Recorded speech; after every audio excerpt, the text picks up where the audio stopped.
Hello नमस्कार दोस्तों, कैसे हैं आप सभी। एक बार फिर से आप सभी का स्वागत है आपके अपने यूट्यूब चैनल प्रॉफिट स्टडी में। तो आज की इस वीडियो में बहुत ही गंभीर टॉपिक के ऊपर डिस्कस करने वाले हैं, जो हमारे चैनल से आपको हमेशा रिलेटेड वीडियो मिलते रहता है, रेलवे अप्रेंटिसशिप का। ठीक है, और आज की इस वीडियो में हम जानेंगे कि क्या हमें सच में रेलवे से अप्रेंटिसशिप करना चाहिए, और हम रेलवे से अप्रेंटिसशिप करके हमारा जो लाइफ है, हमारा जो फ्यूचर है, आने वाला भविष्य है, क्या वो बेहतर हो सकता है या फिर नहीं हो सकता है। आपने बहुत सारे छात्रों के जुबान से, मुँह जुबानी, ठीक है, ये आपको सुनने को मिलता होगा कि काश हमारा रेलवे अप्रेंटिसशिप में सिलेक्शन हो जाता तो हमारा सपना पूरा हो जाता, पहला। दूसरा, ये भी आपको सुनने को मिलता है कि हम रेलवे से अप्रेंटिसशिप करके हमारा जो लाइफ है वो बर्बाद हो गया। अब बताइए, एक तरफ जो एक छात्र है वो रेलवे से अप्रेंटिसशिप करने का सपना देखता है, और दूसरी तरफ वही सेम अप्रेंटिसशिप को एक छात्र करके यहाँ पे पछता रहा। तो क्या है पूरा माजरा। तो आज की इस वीडियो में रेलवे अप्रेंटिसशिप का काला सच क्या है, क्या नहीं है। ठीक है, रेलवे से अप्रेंटिसशिप करने से पहले ये सभी चीजें आपको आनी चाहिए। अगर नहीं पता है तो अपना कीमती समय कुछ मिनट आप हमें दीजिए, आपको A to Z इंफॉर्मेशन मिलेगा। जो अभी यहाँ पे होड़ मचा हुआ है ना, रेस, कि हमें रेलवे से ही अप्रेंटिसशिप करनी है, आगे चल के इसका आपको खामियाजा क्या भुगतना पड़ेगा वो आपको हम वीडियो के आगे पल पल का रिपोर्ट आपको देंगे। ठीक है, आपको इसीलिए यहां पे मैंने बोला है कि अपनी लाइफ बर्बाद करना और आबाद करना आपके खुद के हाथों में है। ऐसा नहीं है कि रेलवे से अप्रेंटिसशिप कर ली है तो आपका रेलवे में नौकरी फिक्स हो गया, ऐसा बिल्कुल भी नहीं है। या फिर मैं ये भी नहीं बोलूंगा कि रेलवे से अप्रेंटिसशिप आप मत करो। ठीक है, वो पूरा डिपेंड आप पे करता है। तो चलिए, आज की इस वीडियो में हम उसी मुद्दे के ऊपर डिस्कस करने वाले हैं, उसी अप्रेंटिसशिप के बारे में डिस्कस करने वाले हैं जो आपको एक मजदूर से भी बदतर जिंदगी देता है 1 साल के लिए। उसी अप्रेंटिसशिप के बारे में डिस्कस करेंगे जो आपको 7,000 स्टाइपेंड में आपको पूरा 1 साल, ठीक है, 1 साल जी तोड़ मेहनत करने पे मजबूर आपको होता है। और आज की इस वीडियो में हम उसी अप्रेंटिसशिप के बारे में बात करने वाले हैं जो 1 साल के बाद आपको बेरोजगार कर देता है, और इसके साथ साथ ये कोई उम्मीद नहीं रहता, कोई आस नहीं रहता आपको, क्या रेलवे को भी पता नहीं रहता है कि जो आज छात्र हमारे रेलवे ऑर्गेनाइजेशन से, डिपार्टमेंट से अप्रेंटिसशिप कर रहे हैं, हम उनको कब रोजगार देंगे। आप सभी को पता है कि 2019 के बाद अभी तक कोई भर्ती नहीं आया। आज जब भर्ती ही नहीं आएगा तो 20% कोटा का क्या होगा। आज की इस वीडियो में वही हम अप्रेंटिसशिप के बारे में डिस्कस करने वाले हैं जो रेलवे एक लॉलीपॉप 20% आपको यहां पे हमेशा शुरू से देते आ रहा है, और अभी तक उसका वही प्रावधान चल रहा। और आप सभी हमें कमेंट बॉक्स में कमेंट करके बताओ कि आप सभी ने जीएम पावर के लिए अभी तक क्या किया आप सभी ने जीएम पावर के लिए। आप सभी चाहते हैं कि जीएम पावर लागू हो जाए, ऐसे ही लागू नहीं होगा। ठीक है, क्योंकि आप सभी को अगर याद नहीं होगा तो हम बताना चाहेंगे कि रेलवे यहां पे फॉर्म तो भरवा लिया, करोड़ों रुपए लेकर अब बैठ गया एप्लीकेशन फीस के रूप में। ठीक है, पर रेलवे को यहां पे एग्जाम कराने के लिए ट्विटर कैंपेन करना पड़ता है, रिजल्ट देने के लिए आंदोलन करना पड़ता है, ज्वाइनिंग के लिए ट्विटर कैंपेन करना पड़ता है, तब जाके यहां पे आपका नोटिफिकेशन से लेकर अभी तक ज्वाइनिंग का प्रोसेस खत्म नहीं हो गया। 2023 का आधा साल खत्म हो गया, 6ठा महीना में हम लोग इन कर गए। आप सभी को पता होगा, आप सभी स्मार्ट हो गए, स्मार्टफोन सबके हाथों में, तो स्मार्ट सोच कब होगी आपकी।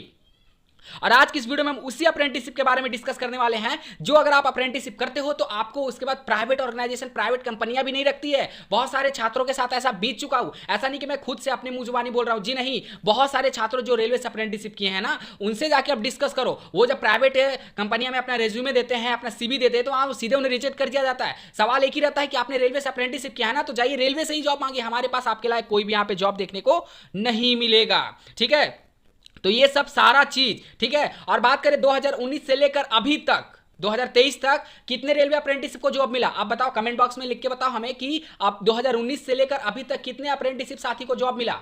एक तो आपका 19 का नोटिफिकेशन भी आया, तो उसमें भी क्राइटेरिया लगा दिया गया कि 12/4/2019 तक जितने भी यहाँ पे सर्टिफिकेट इशू हुआ, सिर्फ उसी कैंडिडेट को यहाँ पे नौकरी दिया जाएगा। 10,000, ध्यान से सुनिए, 10,000 छात्रों को सिर्फ अभी तक सर्विस मिला है। और यहाँ पे प्रत्येक साल, अगर 19 से लेकर अगर 23 तक भी हम बात करें ना, 18 से लेकर अगर हम 22 तक भी बात करें ना, तो प्रत्येक साल रेलवे से अप्रेंटिसशिप जो कर रहे हैं, अगर ऑफिशियल नोटिफिकेशन के अनुसार भी हम देखेंगे तो लगभग 40,000 छात्र जो है रेलवे से अप्रेंटिसशिप हर साल कर रहे हैं। और यह मिनिमम डेटा आपको बता रहे हैं। अगर रेलवे जो आपका अप्रेंटिसशिप मेला में जो सिलेक्शन जाके करती है, ठीक है, या फिर जो किसी का औपचारिक तरीके से होता है, सोर्स पैरवी के तरीके से होता है, पैसे लेकर होता है, जी हाँ, सब तरीका आजमाया जाता है रेलवे अप्रेंटिसशिप के षड्यंत्र को यहाँ पे रेलवे अप्रेंटिसशिप में जाने के लिए। ठीक है, पैसे देकर भी होता है, औपचारिक तरीके से भी होता है, इसके साथ साथ यहाँ पे जिसका सोर्स पैरवी रहता है उस ढंग से भी रेलवे में अप्रेंटिसशिप यहाँ पे कराया जाता है। अगर वो सभी डेटा को हम यहाँ पे कैलकुलेट करें ना, तो ये जो आंकड़ा आपको 40 दिख रहा है, ये बढ़कर आपका 70 तक भी पहुंच जाएगा। अब एवरेज मान के चले कि अगर हम 50,000 छात्र अगर 1 साल में रेलवे से अप्रेंटिसशिप करते हैं, तो आप जोड़ लो, 4 साल में 2 2 लाख हो गए, रोजगार कितने को मिला? मात्र 10,000। तो 1,90,000 छात्र करेंगे क्या रेलवे से अप्रेंटिसशिप, जो डबल स्किल्ड है, ठीक है, जो डबल स्किल्ड है फिर भी वो बेरोजगार है। इसका जिम्मेदार कौन है? आप सभी बताओ हमें कमेंट बॉक्स में लिख कर। और आप सभी बोलते हो कि ट्विटर कैंपेन करने के लिए, यहाँ पे ट्विटर कैंपेन करते हैं तो यहाँ पे कितना आता है? अभी तक कितने लोग ट्वीट करते हैं? 1 लाख, 1,20,000, 1,40,000 या 1.5 लाख। अगर जब तक वो ट्रेंड नहीं करेगा, जब तक आप सभी साथ नहीं दोगे, तो जीएम पावर के रिगार्डिंग कुछ भी रेलवे आप लोगों को नहीं देता। जब रेलवे यहाँ पे टाइम पे आपका एग्जाम नहीं करा सकता है तो जीएम पावर क्या लागू करेगा? आप ही सोचो। जब इसके लिए जब तक आप सभी यहाँ पे नहीं उतरोगे, कुछ भी होने वाला नहीं है। और अभी ये मुद्दा अभी से नहीं, ठीक है, 2016 से चला आ रहा कि जीएम पावर लागू होगा, जीएम पावर लागू होगा, जीएम पावर लागू होगा, पर हो रहा क्या? डेट पे डेट, डेट पे डेट और डेट पे डेट। इसके अलावा कुछ भी आपको रेलवे नहीं मिलता है। ऑल इंडिया रेलवे फेडरेशन के साथ आपका होता है यहाँ पे मीटिंग, उसमें भी आपको हम इसके ऊपर विचार कर रहे हैं। अरे भाई कब तक विचार करोगे? आप 16 से लेकर 23 आ गया, 7 साल हो गया। 7 साल में कितने छात्र ऐसे होंगे जो जिनका एज भी एक्सपायर हो गया होगा रेलवे से अप्रेंटिसशिप करने के बाद? और रेलवे से अप्रेंटिसशिप क्यों करते हैं? आप सभी हमें कमेंट बॉक्स में बताओ, आप क्यों रेलवे से अप्रेंटिसशिप करना चाहते हैं? इसीलिए ना कि आगे चल के अगर जीएम पावर लागू होगा तो आपको यहाँ पे डायरेक्ट लेवल 1 पोस्ट पे आपको बेनिफिट मिलेगा। इसके साथ साथ 20% का कोटा मिलेगा। आप ये बताओ कि 5 साल में अगर हम बात करें और एवरेजली अगर 50,000 भी कैंडिडेट लें तो आपका 2.5 लाख कैंडिडेट होते हैं 5 साल में। और रेलवे का ग्रुप डी का जो आपका भर्ती है उसे कंप्लीट करने में यहाँ पे 4था साल आपका होने जा रहा है। सोच लो आप 4 साल में अगर बात करेंगे तो 50,000 भी एवरेज लेंगे तो 2 लाख आपका अप्रेंटिसशिप छात्र हो गया। ध्यान से सुनिए, ठीक है, क्योंकि सत्य बात हमेशा कड़वी होती है। ध्यान से सुनिए, अगर मान लीजिए यहाँ पे 2 लाख भी अगर आपका रेलवे से अप्रेंटिसशिप के छात्र हुए तो इसमें से रोजगार रेलवे को कितना ने दिया? बताओ आप, 10,000 को। 20% कोटा भी रेलवे ने फुलफिल नहीं किया। अरे भाई ठीक है, अगर 10,000 मानते हैं कि छात्र आपको नहीं मिले तो आप अगला जो सेशन का उसका मॉडिफिकेशन लिंक ऑन करिए, उसमें करिए, पर नहीं, वो भी नहीं। तो इसमें कमी किसका? कमी आप लोग में है कि आप लोग अपनी हक के लिए नहीं लड़ते हो। आप लोग बस यही चाहते हो कि दूसरे के कंधे पे बंदूक रख के चला रहे हो कि चलो अगर वो लड़ रहा तो अगर हुआ तो हुआ, नहीं हुआ तो नहीं हुआ, बस यही चाह रहे हो, ठीक है। जिसमें अगर अपनी मांग को आगे रखेंगे ना, आप देखिए अग्निवीर जब यहाँ पे आया था ना तो बहुत सारे कैंडिडेट ने आंदोलन किया था। मानते हैं कि वो 4 साल के लिए, पर आपको 15% का कोटा तो उनको भी मिल गया ना। सोचिए वो 4 साल वहां पे नौकरी करेंगे, उनका रिटायरमेंट होगा, लाखों रुपया उनको मिलेगा, फिर भी उनको 15% का आरक्षण जो है रेलवे में मिलेगा। तो आपसे बेहतर तो वो निकल गए। तो आप रेलवे से अप्रेंटिसशिप करके फायदा क्या होगा? अग्निवीर ज्वाइन करने में फायदा है। तो अब आप बात करते हैं मेन मुद्दे पे कि यहां पे रेलवे से अप्रेंटिसशिप करे या फिर ना करे। क्योंकि हर साल आप देख रहे हो, पहले 75 नंबर पे सिलेक्शन होता था फीटर का, इलेक्ट्रीशियन का 80 नंबर पे होता था। अभी इलेक्ट्रीशियन का 80 नंबर पे भी नहीं हो रहा, फीटर का 75 पे भी नहीं हो पा रहा, 80 पे भी नहीं हो पा रहा। आखिर क्यों सभी रेलवे से अप्रेंटिसशिप करना चाहते हैं? इसलिए हमने एक सोचा है कि आपको चैनल पे आपको जो प्रीवियस अपडेट मिलता है वो तो मिलेगा ही, इसके साथ साथ रोज आपका आईटीआई का जो भर्ती आएगा, सरकारी भर्ती का आपको एक अपडेट रोज मिलेगा, एक वीडियो रोज मिलेगा, वो भी एवरी नाइट को। बाकी अगर आप कुछ और यहाँ पे चेंजमेंट कराना चाहते हैं तो आप हमें कमेंट बॉक्स में कमेंट करके जरूर बताइएगा। देखिए, सच्चाई से रूबरू होना बहुत ही जरूरी है। आप सोचो कि 1 साल यहाँ पे रेलवे से आप अप्रेंटिसशिप कर लिए, आप बस इसी होप में मजदूर के जैसा आपने आपसे गड्ढा खुदवाया गया, आपसे नाली साफ करवाया गया, आपसे कूड़ा फेंकवाया गया, आपसे हैवी जो लोहे के केबल होते हैं वो ढुलवाया गया, आपने किया। आपने यहाँ पे मना नहीं किया। क्यों? क्योंकि ये सोचकर कि चलो आज हम कर ले रहे हैं, 1 साल के बाद जब यहाँ पे रेलवे का वैकेंसी आएगा ना तो उसमें सबसे पहले हमारा सिलेक्शन होगा। पर होता क्या है, वैकेंसी आता है 5 साल के बाद, तब तक तो 50% छात्र का एज ही निकल जाता है उसमें। अब बताओ रेलवे से अप्रेंटिसशिप करके भी क्या हुआ, डबल स्किल्ड होके भी क्या हुआ, जब आप यहाँ पे सड़कों पे ही घूम रहे हो तो। और इसके बाद सबसे बदतर हाल तो ये हो जाता है कि प्राइवेट कंपनियां भी आपको नहीं रखती है। प्राइवेट कंपनियां भी अगर रख लेना तो चलो एक रेलवे से अप्रेंटिसशिप का जो मुहिम है वो सफल हो जाए, पर प्राइवेट कंपनियां भी नहीं रख रही है। अब बताओ 2-2 लाख 3-3 लाख लोग रेलवे से अप्रेंटिसशिप कर रहे हैं, रोजगार 10,000 को मिल रहा, तो 2,90,000 लोग जाएंगे कहां? क्या करेंगे वो सब भी तो उम्मीद लगा के रेलवे से अप्रेंटिसशिप किए हैं। और सबसे बड़ा सच्चाई ये है ना कि जितना रेलवे से अप्रेंटिसशिप करके छात्र बेरोजगार होते हैं ना, उतना प्राइवेट से अप्रेंटिसशिप करके बेरोजगार नहीं होते हैं। प्राइवेट से अगर आप 5 साल अगर उसमें काम कर लोगे ना प्राइवेट में, तो आने वाला टाइम में आपको अच्छा खासा एक पोजीशन, अच्छा खासा आपको एक सैलरी पैकेज, अच्छा खासा आपको एक रिस्पेक्ट मिल जाता है, अच्छा खासा आपको एक पोजीशन मिल जाता है। पर रेलवे में ऐसा कुछ भी नहीं है। 1 साल करो, निकलो यहाँ से, अगला बैच को आने दो, अगला 1 साल करो, निकलो यहाँ से, फिर अगला बैच को आने दो। ये चलते जा रहा है। उनको तो अपना काम निकालना है, उनको तो मजदूर चाहिए 7,000 में। 7,000 में होता क्या है, ना आपको रहने खाने का मिलेगा, ना आपको कुछ मेडिकल फैसिलिटी मिलेगा। अगर आप मर भी जाओगे ना भी काम करते करते, फिर भी रेलवे के कर्मचारियों को कोई भी अफसोस नहीं होगा। कुछ दिन पहले ऐसा घटना भी हुआ था, जो इलेक्ट्रिक शॉक लग गया था एक स्टूडेंट को। सोचिए क्या बीतेगा उनकी फैमिली पे। वो सोच रहे होंगे कि हमारा जो लड़का है जाके वहाँ पे अप्रेंटिसशिप कर रहा है, पर वहाँ करंट के झटके से उसकी जान चली गई, पर रेलवे को इससे कोई भी फर्क नहीं पड़ा। इसलिए नहीं पड़ा क्योंकि आप सभी यहाँ पे शांत हो ना, आप सभी में कमी है। जब तक आप में कमी रहेगी ना, रेलवे आपका इसी तरह फायदा उठाते रहेगा। ऑर्डिनेंस फैक्ट्री से करें, ऑर्डिनेंस फैक्ट्री डीआरडीओ, ये सब भी तो भर्तियां निकालती हैं, ऑर्डिनेंस फैक्ट्री भी भर्तियां निकालती हैं, डीआरडीओ भी भर्तियां निकालती हैं, हर सेक्टर में आपको मिलता है। पर ये जो रेलवे का जो ऐसा है ना, आखिर रेलवे स्पोर्ट्स कोटा का भर्ती क्यों देता है, कल्चरल कोटा का भर्ती क्यों देता है, वो भी बंद कर दे। पर उसका भर्ती हर साल आता है, उसको कोई रोकने वाला है नहीं है, उसका भर्ती आएगा।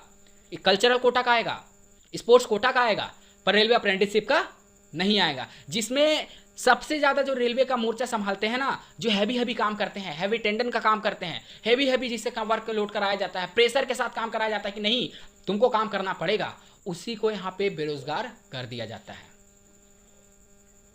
तो बस लास्ट में मैं यही बोलना चाहूंगा कि आप चाहे कहीं से भी अप्रेंटिसशिप करो, एक डिपार्टमेंट के भरोसे आपको नहीं बैठे रहना है। अगर आप रेलवे से अप्रेंटिसशिप कर रहे हो ना, और अगर भर्ती 5 साल के बाद आती है, ठीक है, मान लीजिए अगर आप रेलवे से अप्रेंटिसशिप कर रहे हो और 2020 में आपका अप्रेंटिसशिप रेलवे से कंप्लीट हुआ है और भर्ती आपका 5 साल के बाद आ रही है, ध्यान से देखो, भर्ती अगर आपका 5 साल के बाद आ रही है ना, मान लीजिए भर्ती आपका आई 25 में लेवल 1 की, ठीक है, 25 में आई ना, तो इन 5 साल के दौरान ना आप 20 नंबर लाने लायक भी नहीं बचोगे, क्योंकि आपका जो भी थोड़ा सा माइंड में रहेगा ना, वो सारा कुछ तब तक निकल जाएगा। तो सोचिए 40 नंबर आप कहां से लाओगे, कट ऑफ को कैसे क्वालिफाई करोगे। बहुत सारे कैंडिडेट बोलते हैं कि रेलवे से अप्रेंटिसशिप कर लीजिए, जॉब बहुत आसान है। कब आसान होगा, जब एवरी ईयर आपको वैकेंसी मिलेगा तब, चाहे वो 5,000 मिले, 10,000 मिले, 20,000 ही वैकेंसी मिले, पर प्रत्येक साल मिले ना, तो रेलवे से अप्रेंटिसशिप इससे अच्छा और कोई दूसरा ऑप्शन नहीं। पर प्रेजेंट टाइम में रेलवे से जो अभी बदतर कंडीशन कर दिया है ना, उससे बेकार कोई भी अप्रेंटिसशिप नहीं, ठीक है। बाकी आप सभी होशियार हो। अब बहुत सारे छात्र बोलेंगे कि आप डायरेक्टली बोलो कि हम रेलवे से अप्रेंटिसशिप करें